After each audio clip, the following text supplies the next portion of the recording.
unapologetically blunt and brilliant, Yasir Hussain is our guest today. Humayun Saeed अपनी film 16-17 crore रुपए में बना रहे हैं। उनकी फिल्म की टिकट होनी चाहिए इतने की जितने की है। मैं 3-4 करोड़ की फिल्म बनाता हूँ, तो मेरी फिल्म की टिकट उतनी महंगी नहीं होनी चाहिए। लास्ट टाइम मैंने आपसे कहा था मैं ड्रामा डायरेक्ट करूँगा, इस दफ़ा मैं आपसे कह रहा हूँ मैं एक फिल्म डायरेक्ट करने जा रहा हूँ। तो आपको मैं बताता हूँ तो काम हो जाता है। कपरी सिनेमा जिस जगह पे अब तो नहीं है वो सिनेमा, बड़ी अफसोस की बात है। वो अवामी सिनेमा था, मुझे तो बहुत पसंद था। मेरी फिल्म लगी थी लाहौर से आगे, तो मैं और सवा कमर देखने के लिए वो गए। कलाबाज दिल गाना चल रहा था और लोग शर्टें उतार के घुमा रहे थे। Do you see a star in him in Kabir? मैंने एक इंटरव्यू में कहा था कि मैं नहीं चाहता मेरा बच्चा एक्टर बने, वो लोगों ने उसके 100 मतलब निकाल दिए।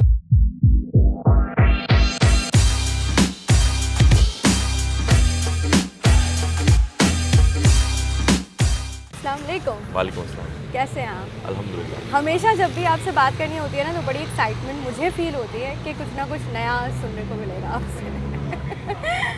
ऐसा क्यों है? पता नहीं, ये तो आप खुद से पूछे। नहीं, लास्ट ईयर जब हमारी बात हो रही थी तब आपने कहा था कि मैं कुछ 2 नई चीज़ें प्लान कर रहा हूँ और जब आएंगी तो पता चलेंगी, और अब पता चल चुकी हैं। एक तो ड्रामा जो आपने डायरेक्ट किया जी, और दूसरा मंकी बिजनेस। हाँ जी, ये भी मैंने डायरेक्ट किया है। जी, सो दोनों के आई थिंक कि जब आप इस तरह का कुछ जॉनरा पहले अटैम्प्ट कर चुके हों और कॉमेडी आप कर रहे हो दोबारा, सो हर साल कुछ ना कुछ नया हो रहा होता है स्क्रीन पर। व्हाट डू यू थिंक कि फ़र्क करना मुश्किल होता है कि दोबारा से एक नई चीज़ कुछ डिफरेंट लेके आना है? देखिए, इतना डिफरेंट अब क्या ही कोई कर सकता है। सीरियल तो सीरियल है और थिएटर प्लेस तो हो रहे हैं। मेरे ख्याल में हमारा शायद कॉमेडी का तरीका थोड़ा सा फ़र्क होगा, यही फ़र्क होगा।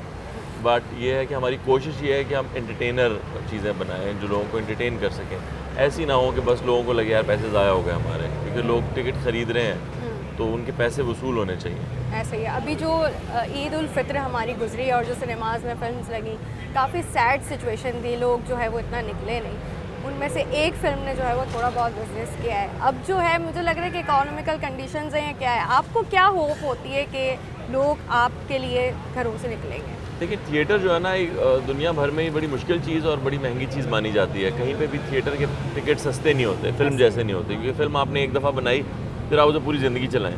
थिएटर जब बना है उसी वक्त चलना है, उसके बाद वो एक्टर कहाँ जाएंगे वो भूल जाएंगे, और महीनों की रिहर्सल्स शामिल हैं इसके अंदर।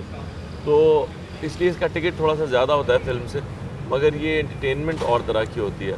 पाकिस्तान के जैसे भी हालात हों, अगर आप अभी भी इस वक्त उठ के मॉल चले जाएं या किसी खाने वाली जगह पे चले जाएं, तो मेरा ख्याल ये है कि वहाँ पे एक ऐसा हुजूम आपको देखने को मिलेगा कि आप दंग रह जाएंगे कि ये वही मुल्क है जिसके हालात ख़राब हैं। ऐसे ही है। मुझे लगता है कि शायद हमारे जो फिल्म के टिकट्स हैं और जो हमारे डिस्ट्रीब्यूटर्स हैं उनकी तरफ से थोड़ा सा भी अगर पब्लिक को रिलीफ मिले, मतलब कैप्रे सिनेमा में काफ़ी लाइंस लगी होती थी, लोग अभी भी लास्ट ईयर मैंने खुद विजिट किया, बहुत लोग फिल्म्स देखने के लिए जाते थे।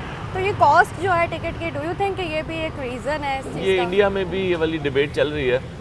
बात तो सही है, अगर हुमायूं सईद अपनी फिल्म 16-17 करोड़ रुपए में बना रहे हैं, उनकी फिल्म की टिकट होनी चाहिए इतने की जितने की है। मैं कल अगर फिल्म बनाने की सोचता हूँ और मैं 3-4 करोड़ की फिल्म बनाता हूँ, तो मेरी फिल्म की टिकट उतनी महंगी नहीं होनी चाहिए, क्योंकि मैं उतने पैसों की चीज़ ही नहीं बेच रहा उनको। यू नो, सिर्फ एंटरटेनमेंट की बेस पे तो आप नहीं उतने की टिकट दे सकते ना। या कोई और बंदा आके करोड़, 1.5 करोड़, 2 करोड़ की आर्ट फिल्म बनाता है, तो आर्ट फिल्म की तो इतनी टिकट नहीं होनी चाहिए। बट मसला यहाँ ये आ गया है कि हमने जब से मल्टीप्लेक्सेस बनाए हैं जहाँ एक ही अंडर वन रूफ आपको 2-3 स्क्रीन्स मिल जाती हैं, तो उन 2-3 स्क्रीन्स को लगाने के पैसे वो जिस जगह पे है, जिस पॉश एरिया में है, वहाँ के जो पॉपकॉर्न्स हैं या वहाँ का जो एसी है, तो उसके पैसे पूरे करने के लिए उन वो टिकट से सस्ता नहीं कर सकते। कपरी सिनेमा जिस जगह पे अब तो नहीं है वो सिनेमा, बड़ी अफसोस की बात है, लेकिन जहाँ था और जिस तरह से वहाँ का अंदर का एनवायरनमेंट था और वो अवामी सिनेमा था, मुझे तो बहुत पसंद था। मेरी फिल्म लगी थी लाहौर से आगे, तो मैं और सवा कमर देखने के लिए वो गए। उससे पहले हम बाकी सिनेमाज का विज़िट कर रहे थे। जब हम वहाँ पहुँचे तो हमने देखा वो कलाबाज दिल गाना चल रहा था और लोग शर्टें उतार के घुमा रहे थे। तो वो सिनेमा का माहौल ही और था। वो लोग कैप्री में आई थिंक फिल्म्स देखने की वाइब भी बहुत डिफरेंट होती है, आप लोगों के साथ एंजॉय करते हैं। असल सिनेमा भी वो है। इनफैक्ट जो ये सिंगल स्क्रीन सिनेमा की स्क्रीन होती है, वो स्क्रीन भी फ़र्क है एक मल्टीप्लेक्स सिनेमा से, बहुत ज़्यादा डिफरेंस है। फिर वहाँ पे आपको हर तरह का क्राउड देखने को मिलता है, ऐसा ही है, जो आपको मल्टीप्लेक्स में नहीं दिखता। एक खास तबका जो है, खास तौर पर मुतवस्सित तबके का सिनेमा हम उसको कह सकते हैं। मुतवस्सित तबके के लिए तो मेरे ख्याल में हर तरह की एंटरटेनमेंट ख़त्म ही हो रही है। कुछ अरसे में मुझे लगता है सी व्यू पे भी नज़र नहीं आएंगे वो लोग। वहाँ पे कुछ और लोग नज़र आना हाँ, शुरू हो गए। हाँ। अच्छा खैर, बचपन की आपकी कोई यादें हैं कैप्री सिनेमा से? मैंने काफ़ी सारे लोगों से सवाल किया था और हर किसी की कोई ना कोई एक याद तो उस सिनेमा से जुड़ी हुई है। मेरी कैप्री सिनेमा से एक याद तो ये है कि मैंने उधर कोई इंडियन फिल्म देखी थी कुछ अरसे पहले, और जब लगी हुई थी, और एक मैंने अपनी फिल्म देखी थी, अपनी दोनों फिल्में देखी थी, कराची से लाहौर, लाहौर से आगे देखी थी। बाकी क्योंकि मैं यहाँ रहा नहीं, मेरा बचपन रावलपिंडी में गुजरा है, तो मेरी कैप्री सिनेमा से ऐसे कोई याद नहीं, बट मैं जब भी अब वहाँ से गुजरता हूँ, उसे बंद देखता हूँ तो मुझे बहुत अफसोस होता है। ऐसे में फिर क्या होप आपको थी कि आपने मतलब दोबारा से आप स्क्रीन पर भी एक ड्रामे के साथ आए और बल्कि थिएटर भी कर? हाँ जी, मैंने दोनों चीज़ें साथ साथ ही की हैं। मेरा थिएटर पे ड्रामा लगा हुआ है अभी, ये एक फुल कॉमेडी ड्रामा है, तो ये दो चीज़ें हैं कॉमेडी की मैं कर रहा हूँ। अब लास्ट टाइम मैंने आपसे कहा था मैं ड्रामा डायरेक्ट करूँगा, इस दफ़ा मैं आपसे कह रहा हूँ अब मैं एक फ़िल्म डायरेक्ट करने जा रहा हूँ। तो आपको मैं बताता हूँ तो काम हो जाता है। पता नहीं आप किसको बता रही हैं आगे नहीं, कि काम हो जाता है। बिल्कुल, ये कह लें कि हम शायद आपके लिए बड़ी दुआएं करते होंगे, अल्लाह करे ऐसा ही चीज़ें हो जाएं, अल्लाह करे। सो मंकी बिजनेस, पहली बात तो ये कि ये नाम बड़ा जो है वो इंटरेस्टिंग सा है कि किसके बिजनेस की बात है, तो थोड़ा सा ड्रामे के बारे में बताएं कि व्हाट इज़ इट अबाउट? ये एक एक्टर की कहानी है जिसको काम मिलना कम हो गया है, तो उसने फ्रॉड करने शुरू कर दिए। अच्छा। हाँ, बड़ी आपको सुनी सुनी सी लग रही होगी। लेकिन ये कहानी है और इसमें एक बड़ा अच्छा मैसेज भी है। जैसे सरकार ने, काफ़ी पिछली सरकारों ने भी एक्टर्स के ऊपर से या आर्ट के ऊपर से, फ़न के ऊपर से हाथ उठाया हुआ था।